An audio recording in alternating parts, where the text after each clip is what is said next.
राम, जय हिंद। एसएससी की इंग्लिश के बारे में आज बात करेंगे। देखो, हम ये नहीं कहेंगे 10th लेवल की बात नहीं करेंगे यहाँ पे, लेकिन जब आप 10+2 से ग्रेजुएट लेवल की तरफ के एग्जाम की तरफ बढ़ते हो जो कि एसएससी कंडक्ट कराता है, उसमें एक जो पार्ट है वो मोस्ट इंपॉर्टेंट होता है, वो होता है इंग्लिश। ठीक है, इंग्लिश काफ़ी इंपॉर्टेंट चीज़ होती है जिसमें कि आधे लोग लटक जाते हैं, बहुत सारे लोगों को दिक्कत होती है। तो हम यहाँ पे पहले तुम्हें कुछ किताबें दिखाते हैं जो मेरी फेवरेट है, उसके बाद हम वीडियो शुरू करेंगे। सबसे पहली है how to win friends and influence people. ये किताब एक है जिसको हम रेगुलर पढ़ते हैं। मेरे पास किताबें तो इस तरीके की किताबें तो 28 है टोटल। ठीक है, दूसरी है ये सदगुरु की इमोशंस और रिलेशनशिप। दोनों, अरे यार, दोनों अलग अलग है, मतलब 2 in 1 किताब होती है, ये वो है, तो ये हो गई। तीसरी किताब है as a man think, James Allen की किताब, ये भी काफ़ी अच्छी किताब है। तीसरी ये है, चौथी life sucks get used to it, और ये है टॉपर्स स्टडी हैक। अब ये किताबें तो हमने इसलिए दिखा दी क्योंकि ये तुम्हारे लायक थी। बाकी किताबों में क्या है, फिटनेस के बारे में है, कहीं ह्यूमन एनाटॉमी के बारे में, वो तुम्हारे काम की है नहीं।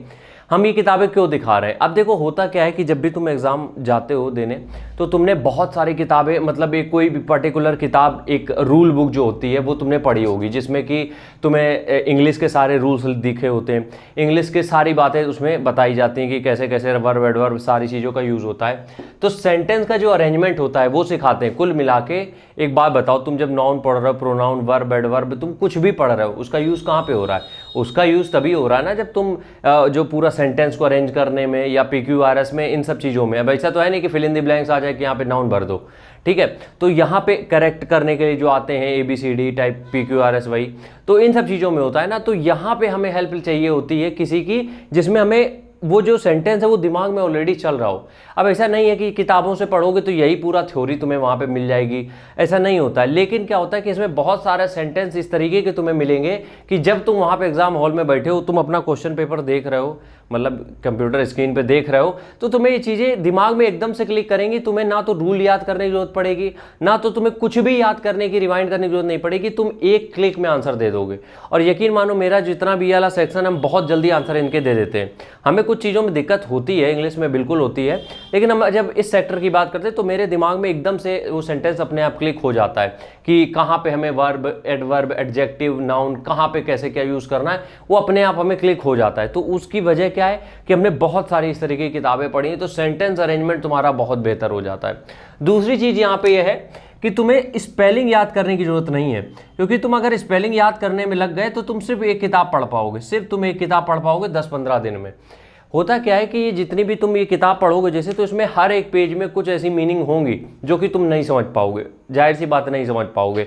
तो अगर तुम हर मीनिंग को जाके डिक्शनरी खोल के तुम उसका देखोगे, प्रोनाउंसिएशन और उसका अर्थ जो है वो देखोगे, तो इसमें तुम कंफ्यूज हो जाओगे, तुम फंस जाओगे। और तुम एक बार फंस गए तो तुम एक ही किताब फिनिश कर पाओगे। तो स्पेलिंग याद करने की जरूरत नहीं है, बस गो विद द फ्लो। ठीक है, दूसरी चीज़ ये हो गई।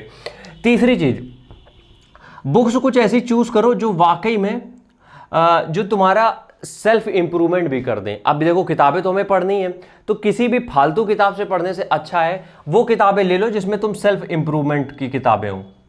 ठीक है, सेल्फ इंप्रूवमेंट, जिसमें कि तुम्हारा वाकई में कुछ फायदा भी हो रहा हो और साथ ही साथ तुम ये जो पढ़नी किताबें वो भी पढ़ जाएंगी तुम्हारी, तो डबल फायदा हो जाएगा। ठीक है, चौथी बात यहाँ पे ये है कि 15 किताबें मत खरीद लाना।